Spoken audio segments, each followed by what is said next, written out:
Deməli uşaqlar davam eləyək. Ətraflı yazı tələb edən sualların həlli ilə. Qeyd edeyim ki, bu suallar yəni çətin səviyyədə deyildi. Normal səviyyədə tərtib olunub yaza bilinəsi suallardır. 88-ci sualda belə bir funksiya verib və deyir ki, daxil edilmiş n sayda x ədədi üçün y funksiyasının qiymətini hesablayıb alınan qiymətlərdən 60-dan böyük olanlarının cəmini istəyir bizdən. Ümumiyyətlə, baxın, burada neçə dənə şərt bloku lazımdır? Bunu ədəd oxu ilə tapırdıq da. Bir dənə ədəd oxu çəksəm, burada desəm ki 0, burada da nə bilim 1, 2, sonra 75 və s. də indi 76 nöqtə tutaq ki yazdım 75-ə qədər. Bu tərəfdə də -1, -2 və s. İndi deyir ki 75-dən böyükləri götür. 75-dən böyüklər bu tərəfdə də. Əlimizdə qalıb 75 və ondan kiçik qiymətlər sonuncu şərti ödəyir. Ona görə bir dənə şərt blokundan istifadə edəcəm. Yəni bunun üçün bir şərt bloku çəkəcəm. Onda heç nə. Deyirik ki başlanğıc. Daha sonra n sayda dediyinə görə bir n-i daxil eləyirəm əvvəlcə. Cəmləmək üçün əlimizdə nə var? S parametri var. Cəm üçün S bərabərdir 0. Bir də dövrü idarə edən i parametrimiz var. I bərabərdir 1-ə. Daha sonra nə qədər ki i kiçik bərabərdirsə n-dən, i kiçik bərabərdir n-dən, onu da hər dəfə bir ixtiyari x ədədini daxil eləyək. Deməli, x-i daxil elədim. İndi bu şərti yazacağım. X böyükdürsə 75-dən, hə qolunda bunu yerinə yetir, yox qolunda bunu yerinə yetir. Deməli, x-i daxil elədim. Deyirəm ki, şərt blokunda x böyükdürsə 75-dən, onda hə deyəndə, deməli 2x minus 56-nı yerinə yetirsin. Hə deyəndə, y bərabərdir 2x minus 56-nı yerinə yetirsin. Yox deyəndə, 12x plus 7-ni yerinə yetirsin. Yox deyəndə, y bərabərdir 12x plus 7-ni yerinə yetirsin. Daha sonra bunlar ikisi gəlsin, burada birləşsin. Biz i-ni artırmalıyıq da. I bərabərdir i plus 1 olsun. Daha sonra bizə nə lazım idi burada? Hə, y-in 60-dan böyük qiymətləri deyir. Onda deyəcəm ki, 60-dan böyük qiymətləri üçün y böyükdürsə əgər 60-dan, onda hə qolunda deyir ki, bu qiymətləri cəmlə. Onda hə qolunda desin ki, s bərabərdir. Cəm üçün s vermişik də. S plus y. Bunun yox qolunda heç nə eləməsin. Bunlar gəlsin, buradan birləşsin. Yəni, yox qolun heç nə nəticəsini istifadə eləmirəm. Gəlsin, buradan dövrə qayıtsın və ümumi dövrə yox dediyim zaman bu dövrə. Yox deyəndə də bizdən cəmin istəyirdi də. S-i göndərək çıxışa. S getdi çıxışa və son. Belə bir blok sxem oldu. Yəni bu formada yaza bilərsiniz. Sonra keçdik 89-cu suala. Deməli deyir ki, klaviaturadan daxil edilən A və B natural ədədləri üçün AB parçasında yerləşən tək ədədlərin kvadratları olan ədədlərin sayını belə ədəd yoxdursa, yoxdur sözünü çap edən. Yəni bizə lazımdır ki, tək ədədlərin kvadratları varsa, onların sayını çap eləsin.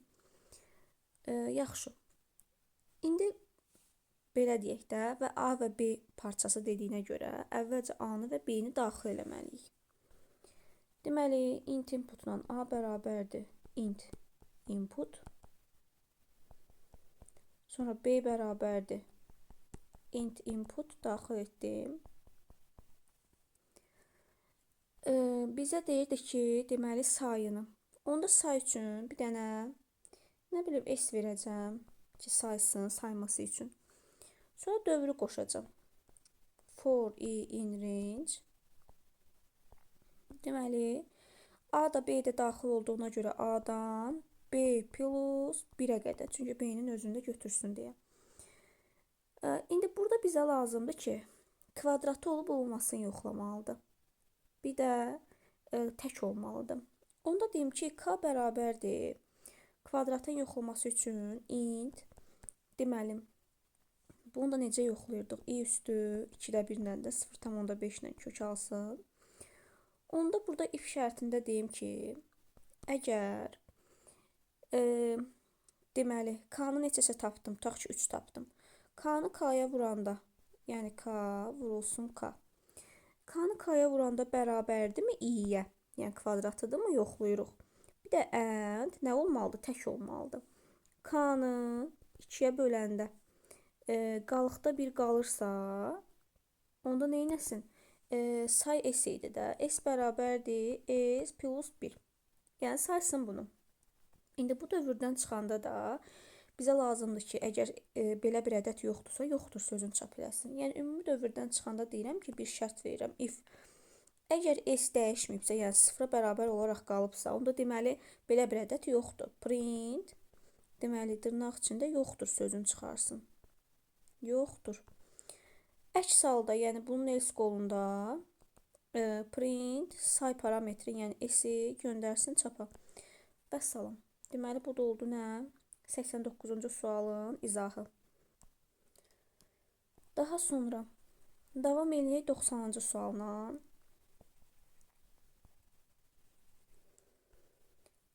Deməli 90-cı sualda da deyir ki, en sayda tam ədədlər boş siyahıya klaviaturadan daxil edilir.